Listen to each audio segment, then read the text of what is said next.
Iran deal के चक्कर में अमेरिका और इजराइल, जो कि जिगरी दोस्त माने जाते हैं, उनकी दोस्ती में दरार पड़नी शुरू हो गई है।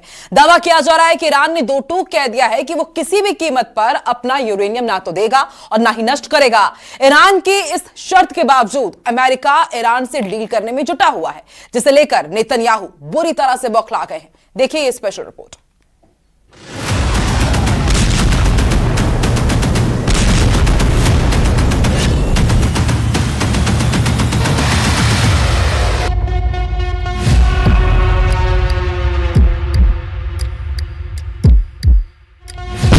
ईरान के ट्रैप में फंसे नेतन्याहू ट्रंप, यूरेनियम पर भिड़े यूएस इजराइल।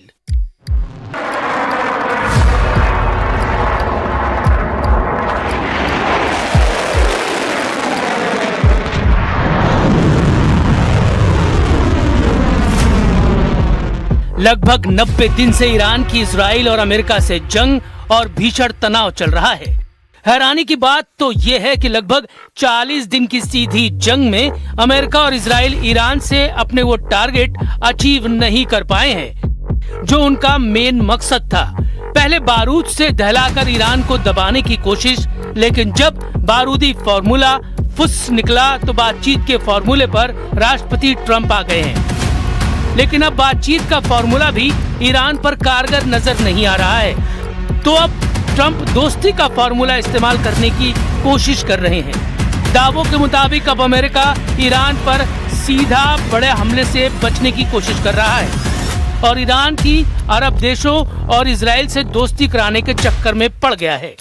इधर दूसरी तरफ दावों के मुताबिक ईरान ने ट्रंप के मध्यस्थतों को दो टूक कह दिया है कि ईरान किसी भी कीमत पर न तो यूरेनियम अमेरिका को देगा और न ही किसी तीसरे देश में रखेगा। इधर नेतन्याहू ट्रंप की ईरान डील को लेकर बेहद नाराज बताए जा रहे हैं। इजरायली अधिकारियों ने अमेरिकी अधिकारियों से दो टूक कह दिया है कि अगर ईरान का यूरेनियम नहीं छीना गया या तबाह किया गया तो इजराइल और अमेरिका दोनों के लिए बेहद विनाशक साबित होगा। खबर है कि ट्रंप और नेतन्याहू के बीच ईरान डील को लेकर जमकर बहस हो चुकी है, जिसके बाद से अमेरिका ने इजराइल को ईरान डील की सभी जानकारी देने से साफ मना कर दिया है और ईरान डील से इजराइल को एक तरह से बाहर कर दिया।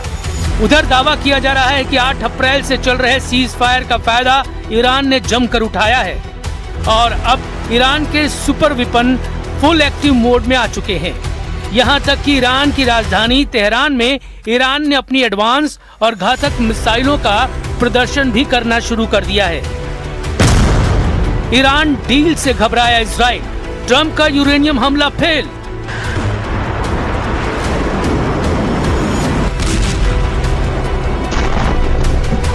ईरान डील से इस वक्त जितना ज्यादा इजराइल खफा है, उससे कहीं ज्यादा अमेरिका भी ईरान के यूरेनियम दाव से बौखलाया हुआ बताया जा रहा है। पश्चिम एशिया में पिछले कुछ समय से जारी युद्ध को रोकने के लिए पर्दे के पीछे एक बहुत बड़ा खेल चल रहा है।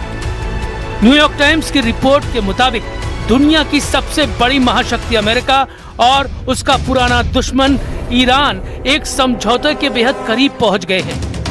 लेकिन ट्विस्ट यह है कि इस संभावित समझौते का कोई भी कागज या आधिकारिक मसौदा अभी तक सामने नहीं आया है। 24 मई तक की स्थिति ये थी कि किसी को भी ठीक नहीं पता था कि दोनों देशों के बीच असल में क्या खिचड़ी पकी है या फिर कोई बड़ी बात तय हुई भी है या नहीं। और यही वजह है कि ईरान डील को लेकर इजराइल के प्रधानमंत्री नेतन्याहू खुद को ठगा हुआ महसूस कर रहे हैं। इजरायली प्रधानमंत्री बेंजामिन नेतन्याहू और डोनाल्ड ट्रंप के बीच हालिया गोपनीय बातचीत लीक हुई है।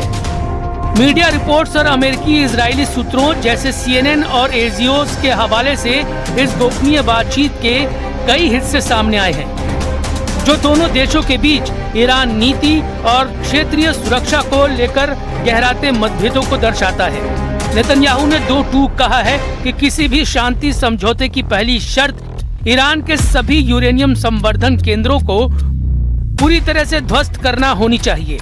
इजराइल की मांग है कि ईरान के सभी यूरेनियम संवर्धन केंद्रों को जमींदोज किया जाए।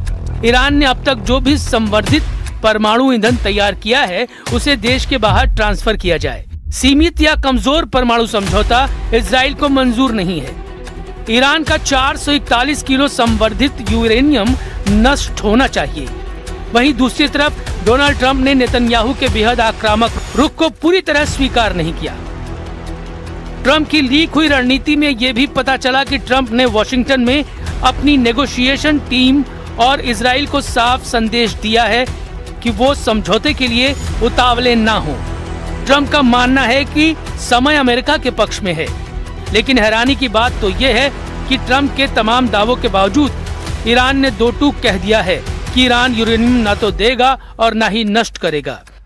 ईरान के 3 बड़े अधिकारियों ने 23 मई को ही साफ कह दिया है कि परमाणु स्टॉक को लेकर कोई सहमति नहीं बनी है। वो शुरू से इस मुद्दे पर बात ही नहीं करना चाहते थे। उनका कहना है कि परमाणु से जुड़े सभी मुद्दों पर अगले 30 से 60 दिनों में बातचीत होगी। यानी ईरान ने साफ कर दिया है कि यूरेनियम पर ईरान ट्रंप की एक भी शर्त नहीं मानेगा।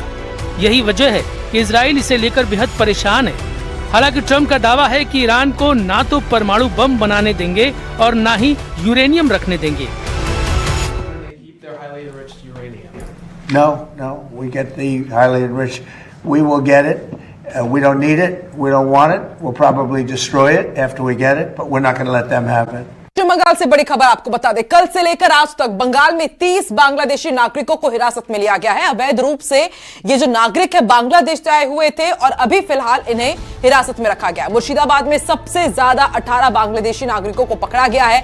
मालदा में 9 बांग्लादेशी नागरिक पकड़े गए हैं। दक्षिण 24 परगना में 3 बांग्लादेशियों को इसी तरह पकड़ा गया है। मालदा बंगाल से इस वक्त की बड़ी खबर आपको बता रहे हैं। और आपको याद ही होगा कि शुभेंदु अधिकारी ने साफ कर दिया था कि जैसे ही बीजेपी की सरकार आएगी तो घुसपैठियों के खिलाफ जो अवैध रूप से बांग्लादेशी बंगाल में रह रहे हैं उनके खिलाफ एक्शन लिया जाएगा। और अब आप देखिए किस तरीके से एक एक करके उन तमाम कदमों को उठाया जा रहा है। कई बांग्लादेशी नागरिकों को पकड़ा गया है।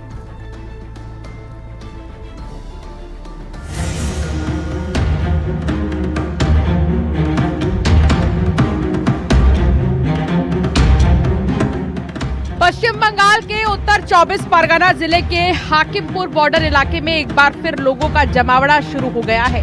बताया जा रहा है कि ये लोग बांग्लादेश लौटने के लिए बॉर्डर के पास पहुंचे हैं। इससे पहले भी एसआईआर प्रक्रिया शुरू होने के दौरान ऐसी ही तस्वीरें देखने को मिली थी। अब होल्डिंग सेंटर खोले जाने और शुभेंदु अधिकारी के नेतृत्व में अवैध बांग्लादेशी घुसपैठियों के खिलाफ सख्त रुख अपनाया जाने के बाद बॉर्डर इलाके में फिर से हलचल बढ़ चुकी है। स्थानीय प्रशासन और सुरक्षा एजेंसियां स्थिति पर नजर बनाए हुए हैं। মোল্লাডাঙ্গা এদিকে কোথায় থাকতেন? কি কাজ করতে? বাসন মাজা কাজ করে। বাসন মাজা কাজ করতেন। কতদিন আগে আসছিলেন? এই 2-3 মাস। 2-3 মাস আগে? হ্যাঁ, এরকম 1-1.5 বছর আমাদের থাকতে দিচ্ছে না, আমরা চলে এসেছি। আচ্ছা, কি বাংলাদেশে চলে যাবেন? বিএসএফ এর কাছে স্যালেন্ডার করতে আসছেন? খুলনা জেলায়। এখানে কোথায় থাকতেন? এখানে থাকতাম দুর্গানগর। দুর্গানগর। কি কাজ করতেন এখানে? ওই রঙের কাজ করতাম, ওই জঙ্গল সাফ করার কাজ করতাম। কত বছর আগে আসছিলেন? এই ধরো 1 বছর হয়ে গেছে। 1 বছর আগে আসছিলেন। এখন ফিরে যাচ্ছেন কেন? আমি ফিরে যাচ্ছি, ওই যে সরকার আর কি देशर মানুষ দেশে চলে যাও। बंगाल में होल्डिंग सेंटर को लेकर प्रशासन का एक्शन शुरू हो चुका है। मालदा में होल्डिंग सेंटर में कुछ बांग्लादेशी नागरिकों को रखा गया है। हालांकि आधिकारिक रूप में इसे अभी होल्डिंग सेंटर घोषित नहीं किया गया।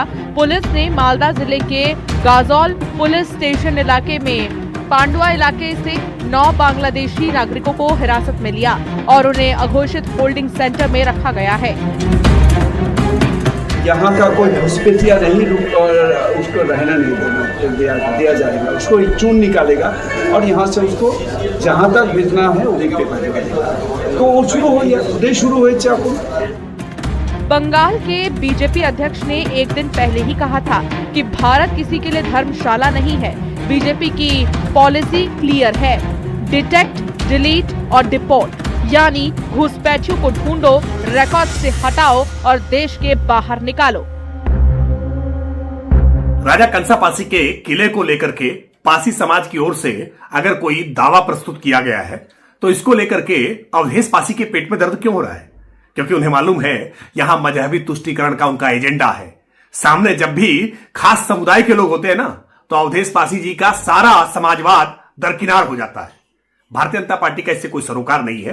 कोई भी समाज अगर अपना दावा प्रस्तुत करता है, कोर्ट के सामने जाता है, विधि सम्मत तरीके से अपनी कार्रवाई करता है, तो उसको लेकर कोई आपत्ति नहीं होनी चाहिए।